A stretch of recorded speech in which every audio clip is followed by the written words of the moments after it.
Mr. Joe Rogan all at once. You know who you need? Hmm. You need your own Jamie. I do. I have an idea for that, but I'm on It's going to be Waylon. Yeah, get Waylon in here.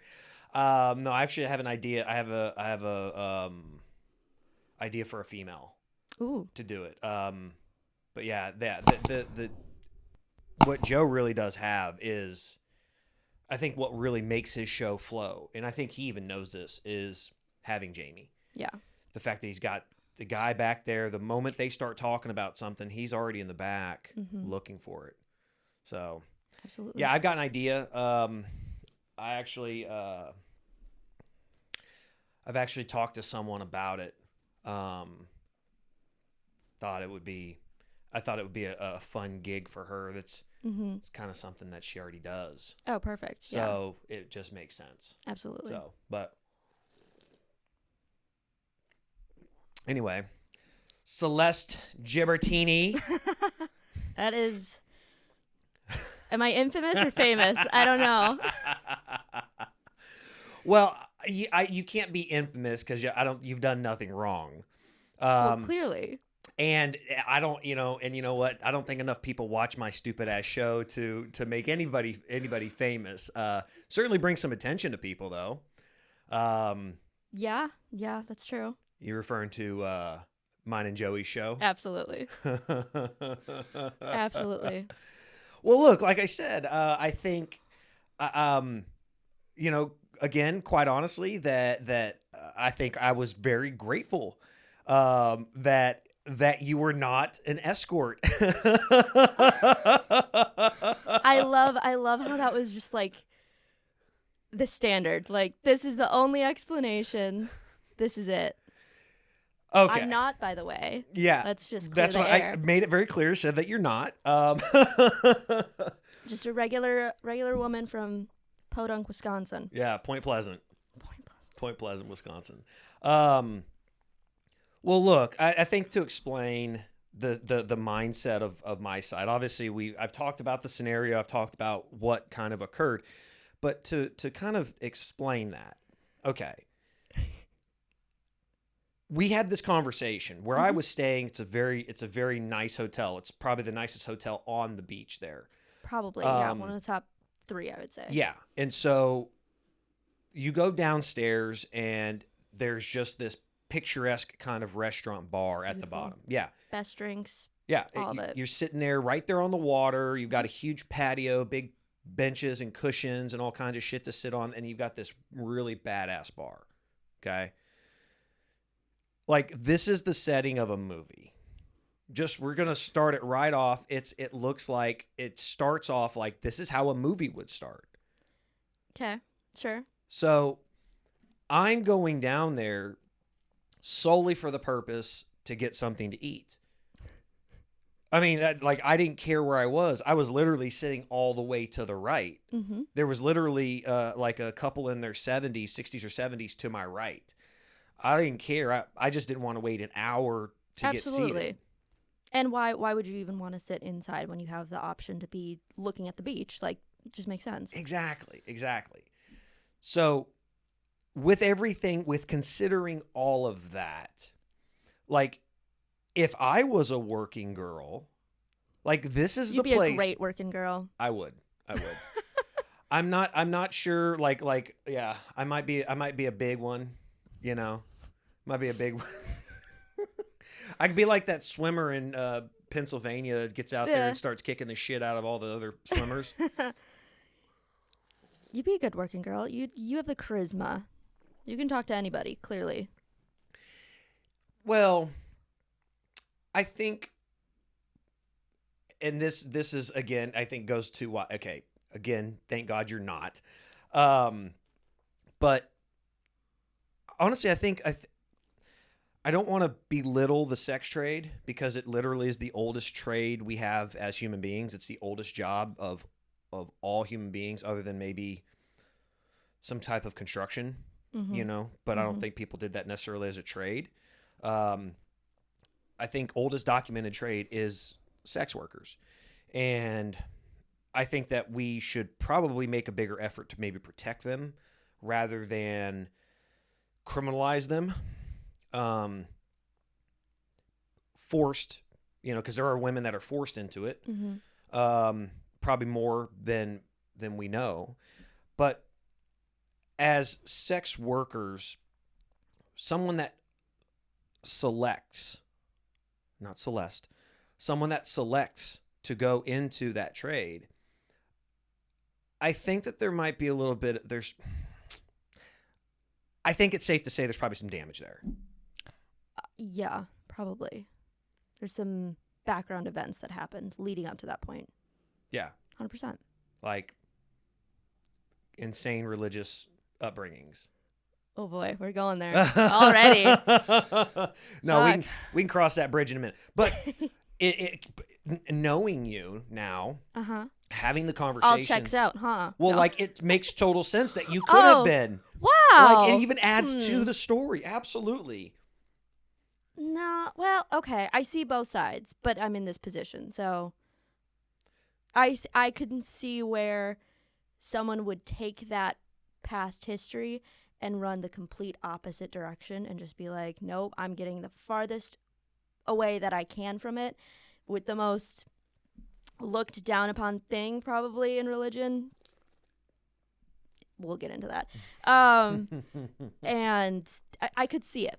Or you've got me where it's obviously not the case. But I left and I wanted to build something else for myself. Yeah. And have an identity. So what was it what actually brought you down to Florida at that time? A few things. Well, I had gone through a breakup and I was kind of put in this position where I thought to myself, am I going to just wait to do all the things that I love doing, traveling, seeing the world, going where I want to go, wait to be in a relationship to do all those things, or should I just do it myself? And the clear choice was just do it myself. Why do I have to wait for a perfect situation or a perfect scenario? And if I am able to give those things to myself, why wouldn't I? Yeah, I think. Well, your choice is your choice, but I would say that I think you made probably the right one. Absolutely. I think too many, especially young women, pass up on that. They obviously you come from a little bit different of a background, but I think too many women, they forego those experiences and they jump really early on into family. Getting married, having kids. Absolutely. And then they're almost regretful. Mm-hmm. And that's not bad. I've got a ton of girlfriends who got married super young, have families, and they love it. That's for them. It's not for me. Yeah. And I've known that from a very young age, and it's kind of a joke between me and some of my friend groups. Like, yeah, that was never going to be Celeste. It's not Celeste. And one of my girlfriends, she's like, oh, you're going to be the mysterious Aunt Celeste that's always on vacation somewhere, always, who knows where in the world she is. And that's kind of how I like it and the spontaneity of it. But also, I had a point, but now I forgot it. Damn it. Oh, no, I remember. It was going back to the traveling thing of giving myself what I can give. I don't ever want to be back in the position where somebody holds something over me. And I've found myself in those positions a few times where I have quite specifically said, I don't want this because I know this is going to be a liability later. You're going to hold this against me. And it was. And it was in the moment, oh, no. This is out of the goodness of my heart, blah, blah, blah. I'm just generous, whatever. And then. Oh, this is guys, family. A few people. I had a family member where anytime we had a disagreement or a fight, or especially in my teenage years, there'd be an altercation of some sort, and then she would go out and buy me something.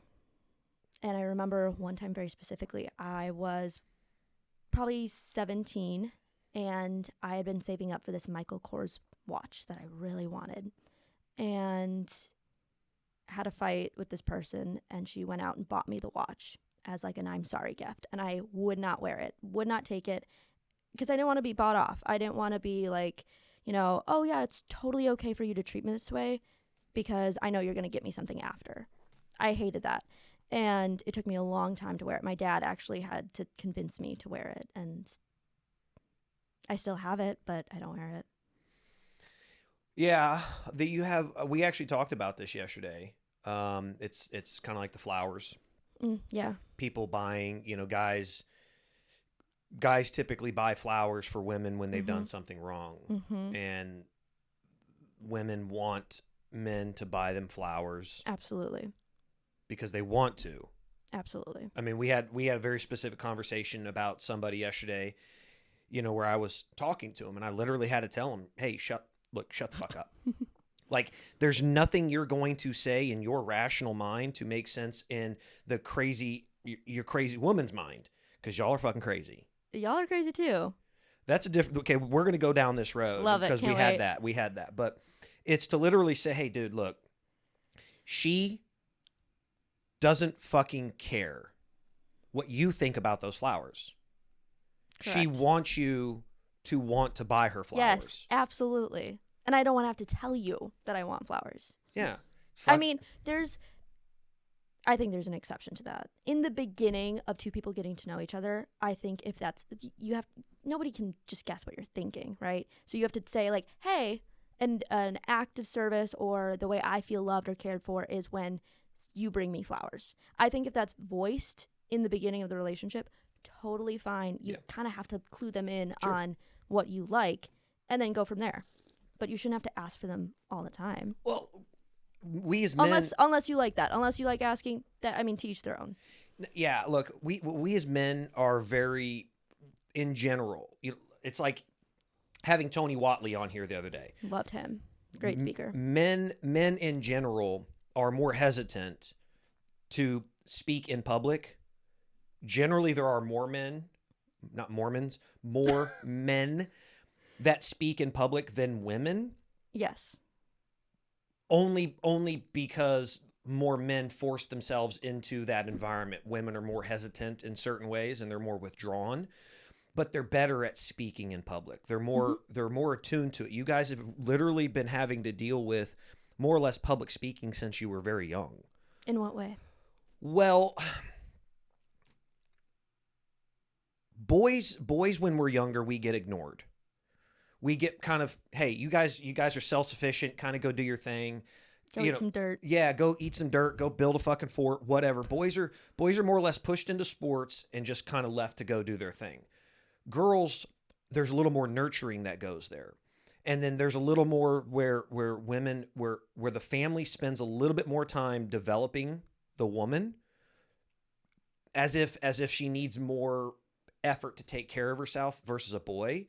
Boys are expected to be kind of self-reliant. You just figure it the fuck out. Girls are coddled a little bit more. I'm not saying every girl, just in general.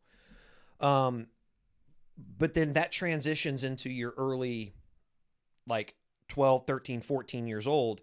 And let's be honest. I mean, if maybe not you because of the religious background you grew up in, but girls at that age are literally like dealing with men, boys, 14, 15, 16, 17-year-old boys, bombarding them with sex, giving them an ungodly amount of attention. Mm-hmm. Boys don't get that. True. So I think women, though, they're raised because they're primarily caregivers. They are a lot of women. That's the perception. These are kind of these are stereotypes. True. I don't think any woman is made to be a caregiver. No, but a lot of women are raised to know how to cook, clean, take care of others, put others before themselves. Yes. Whereas boys, men don't really have that same upbringing. You're the ones that are pushed out the door because you're too rambunctious to deal with, so it's just easier to push you out the door, go play in the mud. Right. I'd rather you break something outside than inside. Absolutely. Not one is better than the other, per se. It's just different. And I think maybe that attributes to women's, more developed sense of emotional intelligence as well. Because they're, from a young age, taught, all right, you're going to care for other people. In a good way. Not necessarily a bad way, but think of others. Do you think that's the cause or the result? Do you think women are born with higher emotional intelligence, or do you think that they develop? I think it's probably a little bit of both. So you guys are way ahead to begin with. Yeah. Starting out with a head start, and you develop even further beyond. Absolutely. That makes sense. Women are great. Absolutely. I agree. I mean, I agree. Well, first off, Happy International Women's Day. Did you Is know that today? That's today. Oh my gosh. Yeah. Thank you. Well, how fitting. Yes. Look, you may not know these things, but I have plans. Oh boy. There are managed chaos. That's true. I mean, it's a great oxymoron. Yeah. So I've never told you where that comes from. Managed chaos? Yeah. Not specifically, more the broad strokes. You tend to do that a lot, like the Texas cabbage. The what's Texas cabbage? I'll make it for you. I'll let you know. Yeah, it's awesome. Have yet to hear it explained. Anyway, but the managed chaos. I'll explain Texas cabbage here in a minute. Okay. I'm sure you will, just like managed chaos. Everything goes wrong, but it's well managed. No, so the business that I'm in, the business that my father started, that my mother now owns, it's my father always referred to it as managed chaos because it's more or less a construction business, but from day to day it's different. It could be a pipe that broke in a house one day. It could be a car that drove through another house the next day. It could be a fire in a building another day. It could be a storm that blew the roof off of a building. It could be a hurricane that came in and caused a tidal surge and flooded a building. Day to day to day. I mean, literally every single day this week, we've received a different type of claim. Even from Saturday, when I was sitting on the patio, I got a call at 11 Claims o'clock at happen night. Every day. Right. I used to be an insurance agent. Did I tell you that? You did. Okay. Yes. We did the broad strokes. Didn't go into detail on it. Okay. Using my own vernacular against me. Love that. Love that for me. I tell her I do listen. I didn't say you didn't. No, I know, but most people would say that, just generally men don't, and that, whatever. We'll get into that. So because of that, because every single thing was different, every single day, it was never the same exact thing. And even to the effect where, like, last year we had the major freeze here in Texas where there was 3 million insurance claims, considered the largest catastrophe in Texas history. More dollars were spent repairing the infrastructure and homes in the state of Texas than any other catastrophe in history. I remember having a conversation with this girl, and she was like, I don't understand why it's such a big deal. We deal up in Wisconsin, we deal with cold weather. I'm like, they're literally not set up for that. Like, they do not have, when the ice was hitting and everything, you don't have the snowplows that we have, the fleets of snowplows that we have, the salt, the sand, everything. You're just not set up and equipped for it. Yeah, you can deal with the cold, but literally how Texas is built is just not meant to withstand these type of disasters. Well, we were in Utah last week, and I was standing there looking, and they have their snowcats, and I'm literally looking at it saying, that's literally this one ski mountain, this one the canyons in Park City. It's just one ski mountain where there's 8 around there. This one ski mountain has 4 to 5 times the amount of snowplows than the entire city of Houston. Absolutely. Now, if you go a little further north to, like, say, Dallas, Amarillo, Lubbock, stuff like that, they do get some very heavy winters. They're a little further north. They get winds coming out of Oklahoma, New Mexico. Bless you. Excuse me. So they do get more cold, and they do more commonly get some snow and things like that. But what happened here was literally the entire state all at one time. You're talking about the second largest state in the country. You're talking about a state, based on current events, a state that is larger than the country of Ukraine. The entire country of Ukraine. Now, the country of Ukraine has like 44 million people in it. We have about 29 million people here in Texas. But the entire state, all at one time, froze. The entire state all at one time was near zero. And what people don't realize is here in the state is it wasn't necessarily the freeze. It wasn't the cold that caused it. I mean, we build things here to withstand hurricanes and floods. Mm-hmm. So the construction here is good. The homes are insulated because we do get inclement weather, especially further up north. The problem we had was we lost power. Mm. So many homes lost power for 2, 3, 4, 5 days. So everybody thinks of the state of Texas as this oil place. Yeehaw. Right.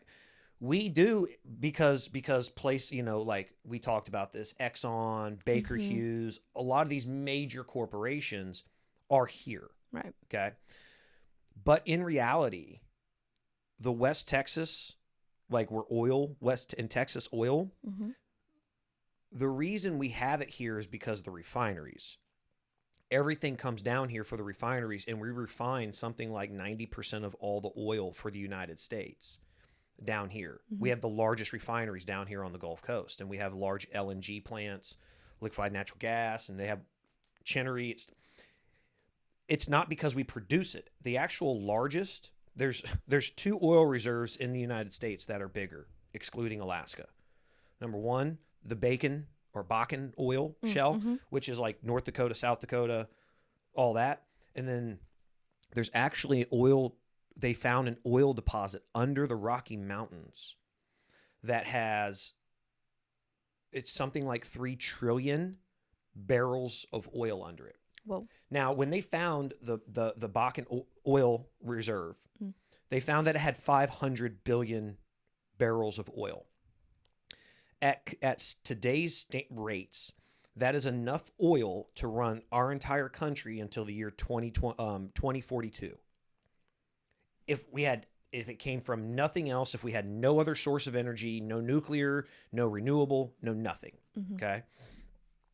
So Texas is actually like number 4. I think Pennsylvania, there's an oil reserve over there in like the Pennsylvania, New Jersey area. Mm-hmm. That's actually might be bigger than what we have here in Texas. Wow. It's just we have the oil companies and history and okay. 50% of our energy production is from renewable resources here in Texas, wind and solar. Mm-hmm. Very little. We have a few nuclear power plants, which is what we should be going to completely. I mean, you guys up there in Wisconsin, Indiana, Illinois, Wisconsin, you guys have a tremendous amount of nuclear up there. Mm-hmm. I think in Indiana, there's one city that has 7, well, they're coal burning plants, but there's 7 coal burning plants within 10 miles of this one city. But 50% of our energy is produced through renewables. We do plant shutdowns. That's a standard. That's a federal regulation. They do the same thing at refineries. They do them on large infrastructure facilities, large manufacturing facilities. They have to do shutdowns for maintenance, re-insulate pipes, do a lot of different crazy stuff, and they're down for a week, 2 weeks, whatever. Mm-hmm. Sometimes they're just like 24 hours. Sometimes they come offline for a week. Well, this thing came out of nowhere. So a lot of our wind is created out west. Gotcha. Is Texas a generally flat state? Yeah, pretty much until you get out to like you get into El Paso, you get into the Panhandle. Okay. Well, even there are some mountainous areas, but it's not like you're going to find, it may be a rise of anywhere between 500 and 1,000 Gotcha. feet. Okay. But generally, overall, it's pretty flat, with the exception of like El Paso.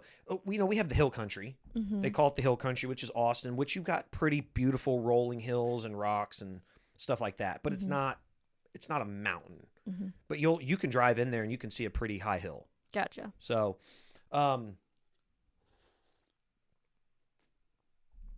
so this blast of cold air came from the northwest. Well, the majority of our solar or wind is produced out west in these massive wind fields. Thousands of wind turbines out there. down here, we have, like to our south, we have a couple nuclear power plants, and then we have coal. Very little power is actually produced by coal in the state of Texas anymore. Anyway, just so happens that when this occurred, there was a couple power plants that were offline, that were doing like repairs, maintenance stuff. Well, the freeze froze the windmills. Oh, yikes! It froze them out there. They couldn't turn. It was so cold. They were frozen. Oh wow! So that started putting a domino effect on our power grid. Whereas, out west, it's not hugely populated. But between Austin, Dallas, San Antonio, and Houston, of course, I'm going to forget this one, we have like 75% of the entire state's population in those four areas. And they're 4 of the top 10 most populated cities in the country. So huge amount of demand in the urban areas for power, and we don't produce the power around here. It comes from a long distance. So it just created this domino effect. And it wasn't necessarily the cold on the houses. It wasn't that our structures weren't built for it. It was the fact that we lost power.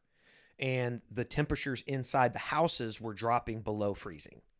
I mean, my mother's house, thank God she had a fireplace. She has a backup generator on the house. The backup generator failed within 4 hours. It was so cold that it froze the generator. And the generator only kicked on for 4 hours. And the roads were icy, and she has dogs. She refused to come here where I had power. So thank God she had a fireplace. She took a blanket, wrapped it around the fireplace mantle, and turned on the fireplace and laid under the blanket with all the animals. It literally got to like 30 degrees inside of her house.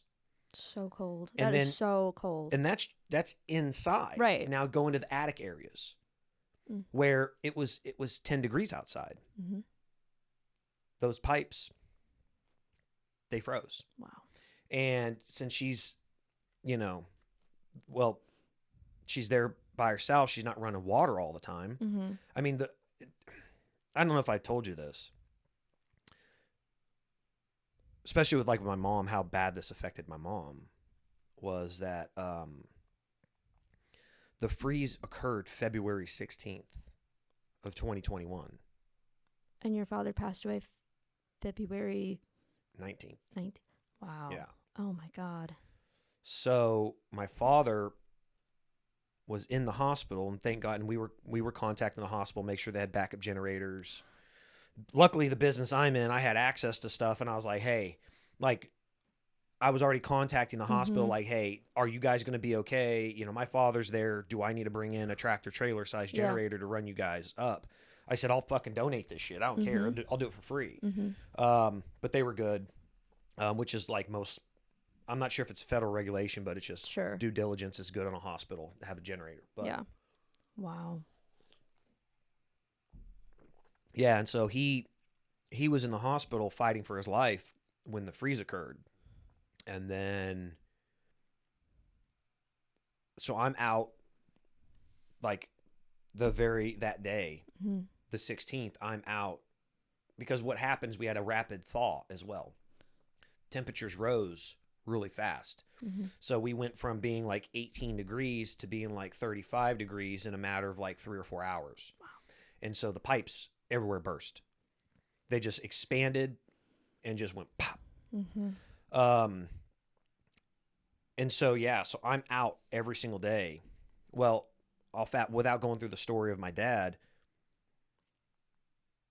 we obviously went to the hospital to say goodbye. We didn't get to actually say goodbye. They didn't let us in until he was already passed, which is fucking stupid. Like what difference does it make? There's literally patients in rooms in both sides, but now you're letting us in? Fucking retarded. But that night, the ceiling had already, pipe had already broke over my mom's and dad's master bedroom. That happened on the 16th. That day, the pipe broke. and flooded that side of the house, and their bedroom's on the second floor. So when that broke, it flooded their bedroom and then the two bedrooms down below. And then as soon as my mom got home from the hospital that night, Friday night, the pipes burst over the theater room. Oh my God. And that's where my dad would always sit. Oh. And so now flooded out the theater room and then the garage down below and everything else. So, and we had completely remodeled. I'm just telling the story here. Sure. We had completely remodeled this house back in 2000, when they bought it in 2007. Okay. I tell my mom all the time, the house a fucking money pit. She's out of it now, though, right? Or is she still at that same place? Yeah, she's still there. Okay. But I think it was 2009. So they have this big island kitchen, and it's like a reverse floor plan. So when you drive up outside, you walk up like a little flight of stairs, go in the front door, and you're technically on the second floor, but the main level of the house is the second floor. So that's where the master bedroom is, the office, the kitchen, and then there's like another half step, like 6 or 7 steps up goes into the theater room, which is over the garage. Okay. One of their cats, they have this huge island in the kitchen. One of their cats one day got up on the island and was rubbing himself on the fucking faucet, and he had got it spun around. Oh no. And it got turned on, and they weren't home. And they came home in the afternoon, and like the whole fucking house was flooded, and it was just remodeled, because when they bought it, we remodeled the whole house. How frustrating. How frustrating. Oh, yeah. And being in the business we're in, the insurance company's a bunch of dickheads. Being what we do, they're assholes about everything. That's why I hated working in insurance, because I was a secretary and receptionist, and then I got my license and I handled small claims, usually auto claims, some house claims. But and then I was the person who had to call, hey, you got to pay your policy, otherwise we have to cancel. So I was this 17-year-old just calling like, hey, can I please have money? I need your money so your stuff doesn't lapse, blah, blah, blah. And I would get sworn at. I mean, it was not a job for a 17-year-old. I was not set up for that. And I was like, why am I doing this? Like, I do not want to be in this industry. I'm the person that nobody wants to talk to. What? No, absolutely not. I don't understand why people do that. Don't shoot the messenger. Well, I don't understand. Look, I travel a lot. Thank God I've automated everything. So I have, I get alerts on my phone. I've just gotten in the habit of setting calendar notifications. Hey, this is due here. This is due here. Or just setting it up where I have apps where it says, hey, time to renew this. Sure. I mean, this was close to 9 years ago. So, I mean. Sure. But at the same time, it's like, you bought the insurance policy. Why the fuck are you screaming at somebody else because you are calling them to say, hey, just letting you know, your policy's come to an end and you need to pay it if you want to renew it. Absolutely. Why but I see it all the time. Yeah. I see it all the time. But, again, the business we're in, it's like, why? Hey, look, I don't insure your house. I don't own your house. I didn't write. I'm not the bank. Yeah, I'm not the bank. Any of this shit. Why the fuck am I responsible for these things? I'm the most middle of all the men here. Yeah. Yeah, because we were an independent agency, so I wasn't even representing just one specific agent, or not agency, but carrier. And so I would have to make all these calls all the time. I always had a thick stack of people who never paid, and it was the same people every time. See, now I'll tell you this. Working with insurance people, I will say there's a lot of bad actors, I think, on all sides.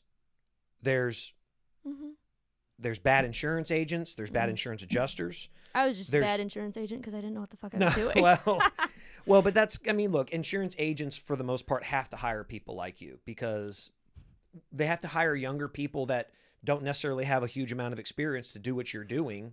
It's in my book. Yeah. It's in my book because I got fired because I was too much of a liability because I didn't know what I was doing. But no one would train me. I had moved to a new agency, and I was going to be in the commercial lines. And I was like, oh, yes, that's where the money is. It's what I'm told, blah, blah, blah.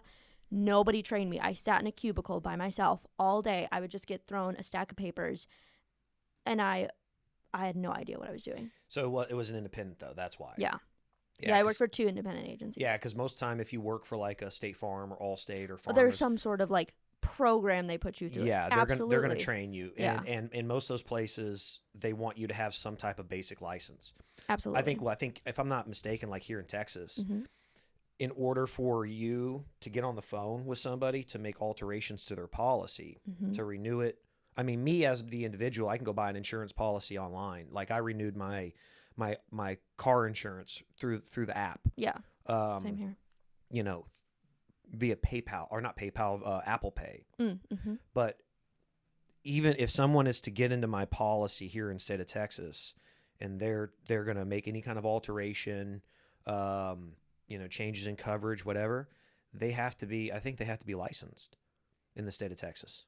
See, I don't know about Texas, but probably that sounds about right. See, a lot of people think that Texas is backwards on a lot of stuff. Now we are. We are Who's quite saying backwards that? in a lot of. I don't know if I've heard this. Just in general, I think Texas has this. Obviously, we have this reputation for being prideful, very proud of our state, kind of thing. Mm-hmm. But I think that there's the other side of it that people kind of try to put out there is that people from Texas are slow, that the policies that we live under here are backwards, that we're not. Because it's like, oh, you got guns and horses and it's like, no, you motherfucker. Like, I'll be honest. When we moved out here, we moved out to the country, I shit you not. I mean, but I was 10. So when I hear these comments, like, okay, when I moved out here, I asked my parents, can I ride a horse to school? I mean, we moved from the northern part of Houston. No. Well, that was the mentality of we moved out to a ranch. So I was like, hey, there's horses on this ranch. Can we ride these motherfuckers to school? And my dad would jokingly say, yeah, of course. But I was 10. Yeah. And there are people in their 30s and 40s that think like a fucking 10-year-old. Do you guys really ride horses to school? No, you dumb son of a bitch. Who is asking this? People ask this. I got to stay off Reddit. Yeah. No. It's a bad place. Shit. Reddit's a bad place. But anyway, I think that, Texas, we have a pretty good regulated system, Texas Department of Insurance. Okay.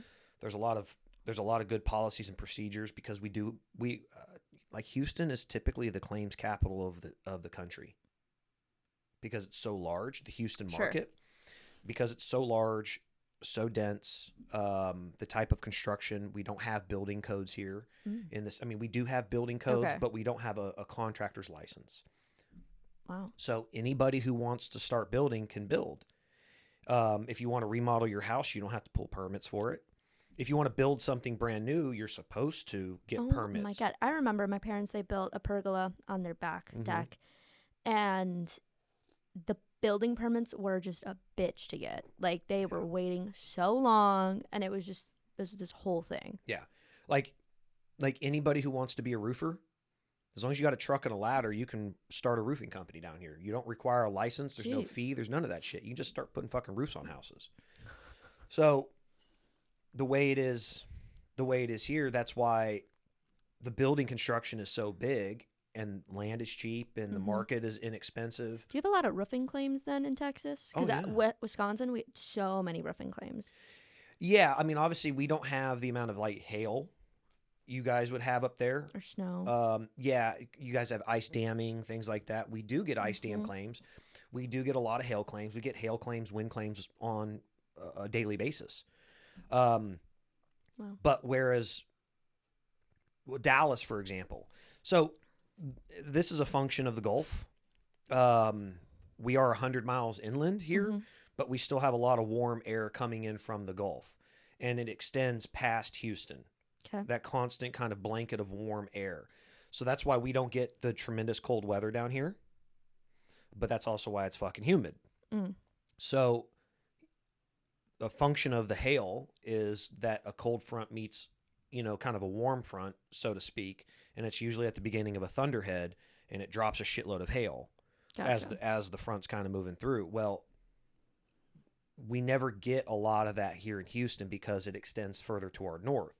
So College Station, Waco, kind of the areas kind of to our west and northwest, they'll get larger amounts of hail. Now, we'll get hail here, but it'll be typically like a month ago, my mom had hail at her house. Windstorm came through up there, ripped the roofs off of like a couple buildings, blew the back doors in. It was pretty strong wind. Wow. Massive restaurant up there called Ransom's ripped the entire roof off. It hailed at my mom's house for 20 minutes. Wow. But like I actually got on the roof and there's no damage. But because the hail was probably small enough. It was maybe the size of a marble. Okay. And because it gets the way it is down here, it's a little bit softer. Like I showed you a video. Yeah. Looked like a fucking war zone. Yeah, we don't get that down here. Okay. Now, West Texas, I've done many a job out in West Texas where the hail came down the size of grapefruits. Jeez. And it was rock hard. Oh, and that could kill a person. Oh, yeah. You're talking, well, luckily in a lot of these instances, it came through at nighttime. So people weren't, like we did shopping malls and things like that, and it was blowing out skylights. I mean, it's so big that it's just, it's breaking completely through the skylights and blowing things out, destroying AC units, things like that. That happens out there. That happens in Dallas. So I guess the question is, yes, we do get them in Houston, not a tremendous amount. We get more wind related claims down here. But on the scale, if you look at it, we have 29 million people. State of Wisconsin maybe has like 5, 6. Let's look that up. I have no idea, actually. Let's look that up. Lake Geneva has 7,500 people within the city limits. Let's look that up. How many people are in Wisconsin? Jamie. We need Jamie. Yeah. 5.82. Wow. Okay. Great guess. There you go. So 5.82 million people as of 2019 live in Wisconsin. As in Michigan, 2019, almost 10 million people, okay? Minnesota, 5.64. So you in Minnesota, you guys are Minnesota. Minnesota. Yeah, you guys are pretty similar there. That number, 5.82 million, is about 3 million less than the Houston greater area. Jeez. Yeah. We have over 8 million people in the greater Houston area. They say that now, I'll pull this up. Like here, people live in Houston. Our inner loop is but that's the Houston proper. Gotcha. That's Houston proper, and what that is. Do you remember I was explaining to you the road systems here with the loops? That's essentially inside the first loop. The first loop. Gotcha. So when you start factoring in all of our, like the Houston metro area, the suburbs, okay, we're going to collapse this thing here. We're going to pull up this map here. Yeah, we don't need COVID-19 information to look at a fucking map. So there's this first loop. This is the loop 610 right here. Gotcha. That's roughly what they're showing is 2.5 million people live inside that loop. Okay. That's a pretty condensed area. Yeah. Houston proper downtown is literally right in this area right here. Right here. Remember how I told you about all the fucking roads that intersect? Yeah. And they fuck everything up? Yeah, right there. All this shit, and it's always under construction. Oh, of course. So this right here is Interstate 69. Okay. We call it it's Highway 59, but that's Interstate 69. That's actually the one that goes up to Chicago. Represent. Right there. But right in this area from like right here to like roughly here, it's a fucking canyon. It's called the Concrete Canyon. You can't build it any wider because it's below ground. They built it down. and it's not covered over, but it's below ground. And so it's literally 3 and 4 lanes wide, and you can't go any fucking wider. And then there's Jeez. exit only lanes. So you go down from 4 to 3. And it's that entire area is fucking insane because you have all of these intersections, and then you hit. So is that your version of Lower Wacker? That would be the closest thing we have to Lower Wacker. If you want to be scared out of your mind, go to drive Lower Wacker. Lower Wacker at night. Yeah. Oh, I've been there, but so okay. So what we have, what I'll show you right here, is all right. So this is I-10, where I-10 intersects with I-45. You see all these? You see how many fucking roads there are? Look at that shit. Oh my God. That's ridiculous, right? Look how many fucking roads and these separate. You're very passionate about this. It's so frustrating because road construction in Houston is the worst. We literally have the second most congested intersection in the country outside of California. Wow. And we have half the population of LA. There's no reason that it should be that bad. It's because it's fucking horrible. Sure. Goes back to our engineering in the city. So we have I-94 where I'm from. Yeah. And that's our main interstate way from Milwaukee to Chicago. It goes beyond as well. Mm-hmm. But that is always under construction. And for the longest time, I said, if I'm going to die, I'm going to die on I-94 because they kept changing the lanes. Mm-hmm. And it just, every single day was something different. They kept shifting it back and forth. Mm-hmm. And super skinny lanes. I mean, you're next to semis. And I actually was in a car accident on I-94 once. Yeah. Not in the construction zone, but thank God. But yeah. Shit. And the bad thing is up there, you guys need wider lanes because of the snow. Absolutely. Yeah. Like you should have it. You got to put it somewhere. Yeah. Well, I was going to show you this right here. So this is Houston. This is downtown proper right here. Okay. Okay. How southern? Downtown proper. Yeah. Well, the reason I say that is because is that a Jason thing, or is that is that a southern thing? That's a Houston area thing. Okay. And I'll get into that for the reason behind that in a second. See this section of road right here? Yeah. This is I-45. Okay. Okay. This is Interstate 45 that kind of goes right on the border of downtown proper. Mm-hmm. The reason I said we're separated into wards. You see Fourth Ward. Mm-hmm. We have East Downtown, Mid Downtown, Montrose, Uptown. Washington Avenue stuff. I'll get into that in a second. But this road is referred to as the Pierce Elevated. It's about 6 to 8 miles long. Okay. Back in the late 80s, early 90s, they had to redo it. Okay. And it's Pierce Elevated because it's completely elevated around the city, right? Obviously. But I'm a mansplaining this to you today. Thanks. No. Really want to make sure I understand it. Yeah, it's International Women's Day. It's my gift to you on International Women's Day. You're welcome. Okay. All right. But no, so back in the late 80s, early 90s, the mayor, they came in, they said they needed to redo this road. It was really super fucked up. They came in and they got a contract. The Williams Brother Construction down here, big road construction company down here. Mm-hmm. They got a contract and redid that in 48 hours. The entire road. Oh my God. Tore it up, put it back down in 48 hours. So it can be done. It doesn't have to take 7 months. It absolutely can be done. And they made something like a $25 million profit. There was a big, massive payout on this thing to get it done in that period of time. Oh my God. So they made like a $25 million profit, and the construction company, I believe, took it and bonused it out to all the workers. Because there had to be a couple thousand workers that were out there. Absolutely. To do all this. So they bonused it out to everybody. Wow. So the reason I'm going to open up another tab when I show you this. And so the reason I'm talking about Houston proper, okay? What is the definition of it sounds so southern. Town. Houston proper. Yeah. So there's a couple definitions, but one is characteristics of the central area or main business and commercial area of a town or city. That's what downtown means, yeah. So, but there's actually a physical definition that here. How many buildings determine a downtown?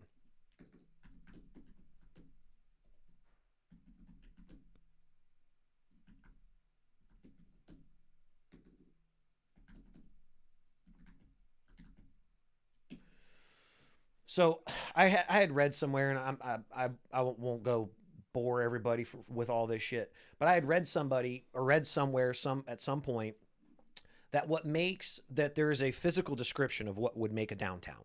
Okay. Something like 10 or more buildings at like 20 stories or higher, something like that. Makes sense. Would physically be considered a downtown area. You know why they call Chicago land. Yeah, absolutely. There's a million suburbs around. And everyone thinks that they're part of Chicago and they live out in freaking Arlington Heights. Right. Yes, it's sprawling, but Yeah. it's all these fucking suburbs. Yeah. Well, Houston's very similar to that. When you travel, Gotcha. travel, people don't say, you typically say, "Hey, I'm from Houston. I'm from the Houston area." Gotcha. So to explain this.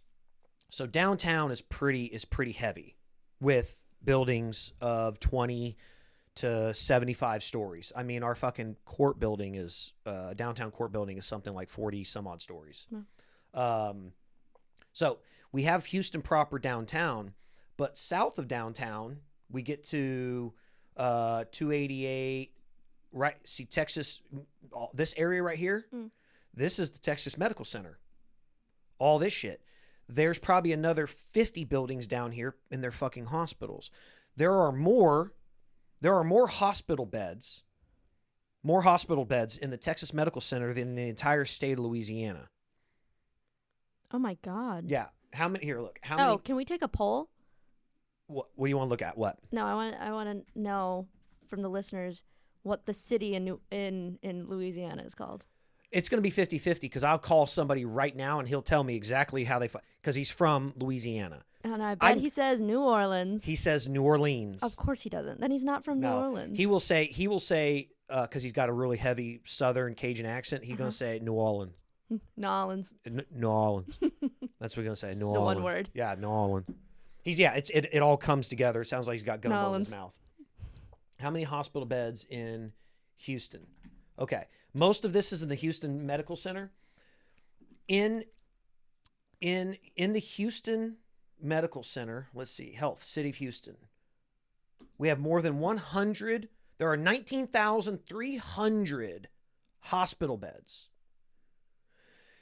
There are more than 85 hospitals in the Houston area with more than 19,300 beds, including those in the Texas Medical Center. There are facilities that employ more than 100,000 healthcare professionals in the Houston area. Impressive. Okay, watch this. How many hospital... How did you happen upon this information? Like, are you just up at night? Like, I need to know how many hospital beds are in every state. So, being what we did in the very beginning, I told you about, like, I knew COVID was coming in early 2019 because of our international business. We were being contacted by, look, COVID-19 did not happen overnight. This was something that large institutions and large governments around the world were watching in late 2019. That's why it's called COVID-19. Coronavirus disease 2019. Yep. It happened in 2019. They knew about it. Institutions knew about it. Large organizations knew about it. Isn't it just funny how in the beginning we thought this came from like bat soup? And those were such simple times. Kind of miss it. Kind of hard to get into speculation, but obviously now that it is widely believed that, because look, 6 months ago we could not say on here on YouTube, we could not say without having the show taken off the air that it was believed that it came from the Wuhan laboratory for gain of function. Yep. We couldn't say that. Trump was called xenophobic and racist for saying this is where it came from. Now that is the most widely believed and accepted reason for this happening. In the CDC, the WHO, the U.S. government. It's hard not to believe that. It's very hard to think it's anything different. It's literally the Wuhan laboratory for the study of sciences of gain of function. That's what they study there is coronaviruses. Now, there happens to be a market right across the street from this place, and that was the put the shit back in the goose kind of excuse, where there's a market across the street. What? To the goose? Put the shit back in the goose. You never heard this? I Put have Pandora never- back in its box. Okay, got it. Okay, yeah. How do you put the shit back in the goose? Like once it comes out, how do you fucking cover it up and In put it back? Wisconsin, how do you get the toothpaste back in the tube? Right. Okay, got it. A little more rough down here, I guess. So With geese. Okay. yeah, Sorry. Go put the shit ahead. back in the goose. Look, I'm gonna start down saying here that. in Texas, a lot of our sayings have to do with animals. You know, it's really funny. My cousin sent me this meme last night over Yeah. Instagram. Did you see that on my phone? Uh-uh. And it was it was you'll be arguing with someone, and he's gonna say some off the record, off the wall reference, and you're not gonna know what it means, and that just made me think of it because it's exactly what happened right now. Yeah. She'll be ecstatic to know this.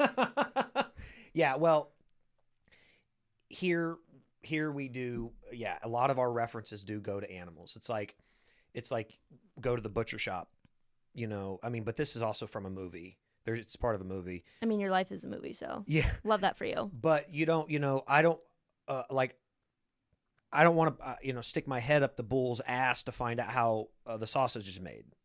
All right, we have something similar. Yeah, like I just want to go to the fucking store and buy You it. get sausage from a bull? It's just a reference because it's just a reference, but maybe different kind of sausage. Ooh, Yeah. yikes.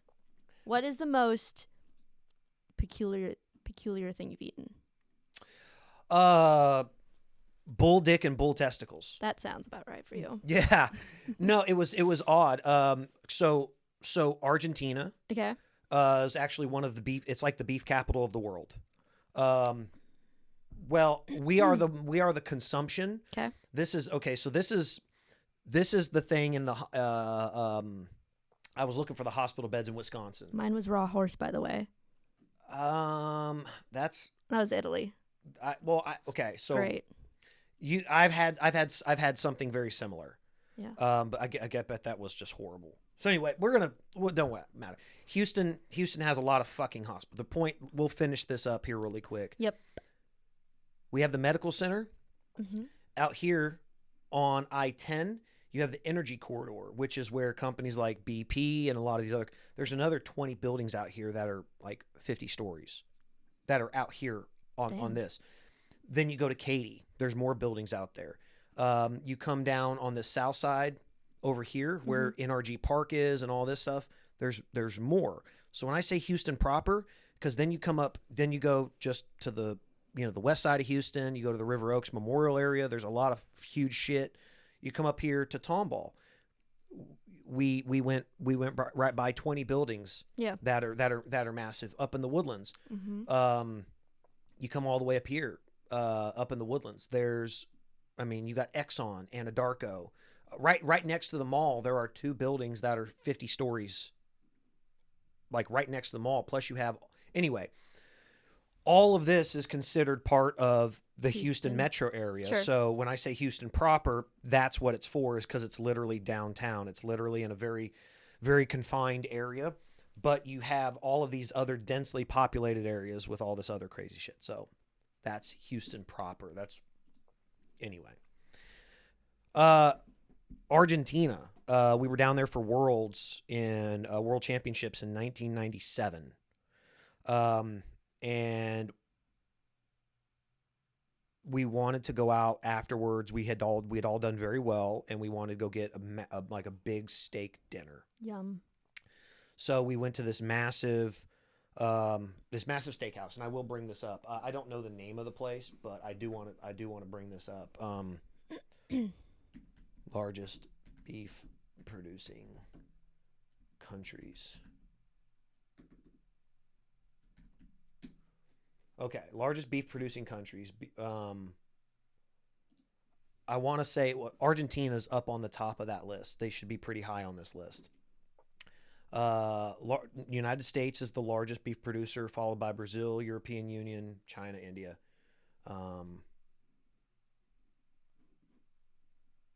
here we go.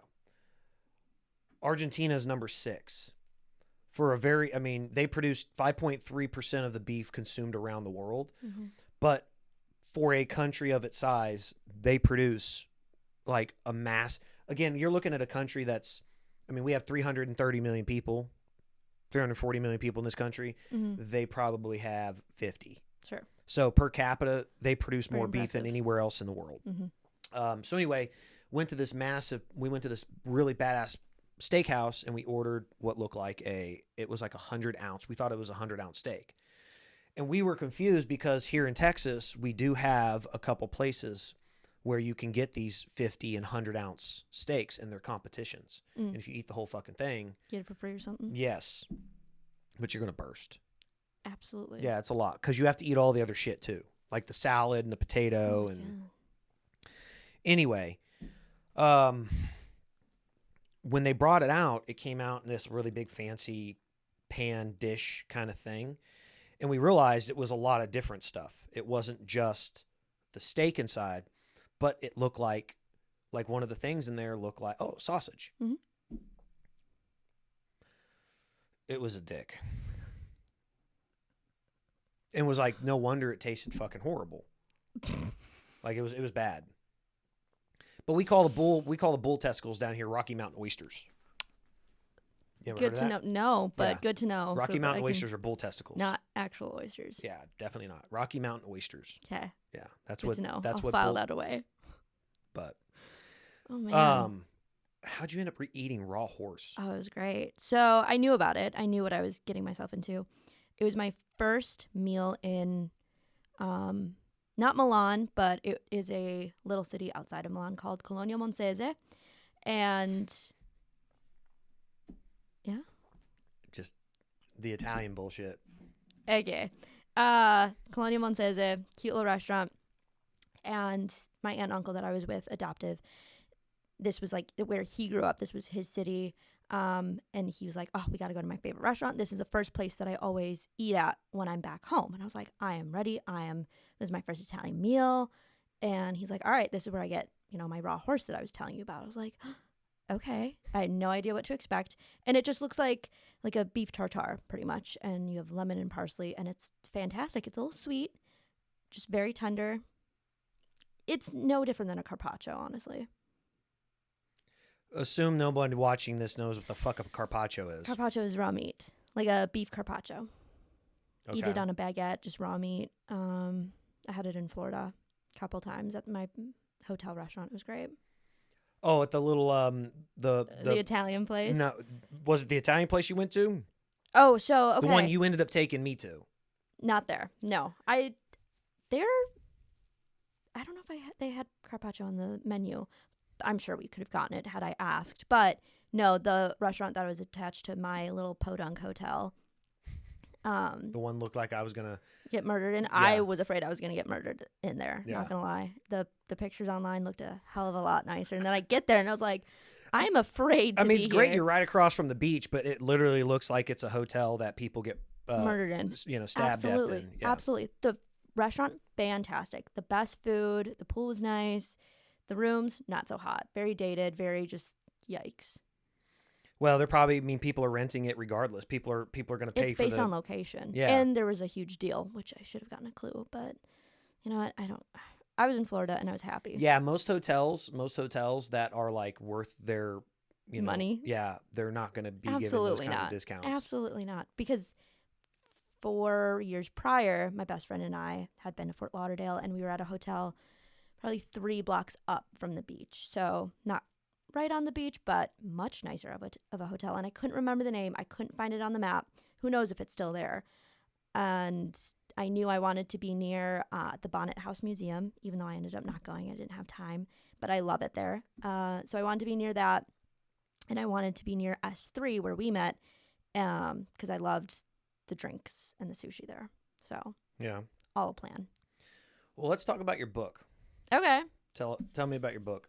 So this is Skin Happens, The Journey. I'll let you All right. flip through. There it is. Okay. What do you want to know? A little select. Oh, it's a signed one. It is a signed copy. I love that for you. That was intentional. Yeah, that's funny. I like that. That's funny. Skin happens. So the whole purpose behind this short autobiography is all about, so I had terrible skin growing up. Okay. Terrible cystic acne. And it affected my self-confidence immensely. I ended up going and becoming an esthetician, and it goes into this whole, I was in the beauty industry and I had to be a confident service provider while having the worst skin known to man. Not quite, but how I felt. And it just goes into the whole, people think, oh, just wash your face. Oh, use this. I use this. I was on 5 different acne medications before I was 18. I'd been to doctors. I had been to estheticians, everything. And I just couldn't get it better. I was going to school for the skin, and I couldn't even fix my own skin. And here I am now, a licensed professional, and I have to get somebody to trust me with their skin, and I'm looking the way I do. So it goes into that and just has this positive feel-good message of, like, in today's society, social media, everything is so face-forward. You need to be perfect at all times. You need to look good. You need to look a certain way, fit a certain persona almost. And it's very hard when you feel like you don't meet those standards. And then growing up the way I did too, a bit more reserved, conservative, not politically, but just conservative in other ways, it had a huge effect on my self-confidence. Yeah. Mm-hmm. So did writing this help out all that? Absolutely. Yeah. It was very vulnerable. It felt like I was sharing like almost like a diary of mine. These are things that I didn't say to anyone, didn't really care to put into writing almost, because it was my most inner thoughts and feelings. And what struck me about the Tony Whatley podcast is when he talked about your friends not supporting you. And there were times where my friends, it's not that I don't want to say they didn't support my skincare journey, but they didn't understand it. It didn't have the same effect or weight, and they couldn't appreciate the difference. They're like, well, just wash your face. I wash my face with just water. Stop wearing makeup. Just let your skin breathe. You think I didn't try that? You didn't think I tried 20 other things beyond that? And it's hard when somebody doesn't get your situation, and they think they're helping, but they're really not. What do you think I mean, I think their intentions are probably obviously good. Absolutely. But they don't know what you're going through. No. I mean, I guess did anybody sit down and actually try to figure out to try to help you? Oh yeah, my parents did. Yeah. There is I almost went on Accutane, really common acne medication that's super serious, super strong. Insurance fell through right before I was supposed to go on it, and it was definitely a blessing in disguise, just because I've had family members go on it, and one in particular has lasting side effects from it, which is super sad. And I'm what glad. Kind? What are we talking about? Like depression, fatigue, just eyesight, messes up your eyesight. It can mess with your gut health. Obviously, it's a Hold on, we're crazy. Gonna look this up. We're gonna find it. We're gonna find this on Google. It's pretty. You have to sign all these waivers if you're a girl. You have to come up with so many negative pregnancy tests, and you need to be on birth control for it, because the side effects are so strong. Accutane, Accutane. Yep. Came up right there. Isotretinoin. So Accutane is the brand name. Isotretinoin is the actual. Yes, right there up top it says concentrated vitamin A. Prescribed to treat severe, difficult to control acne. Common side effects include dry skin, chapped lips, vision issues, and joint pain. The more serious side effects are isotretinoin, I guess that's the name, include birth defects, mental health problems, and stomach issues. Yeah. This shit is poison. And when they put an ad on TV, they probably don't fucking say... they don't say those things on there. They probably have a dog. No, they're talking about the chapped lips. Yeah, there's a happy dog running around in a field and kids having a birthday party. Shit like that. I don't even know if it's advertised. Got to be in the know to know what it is. Really? Yeah.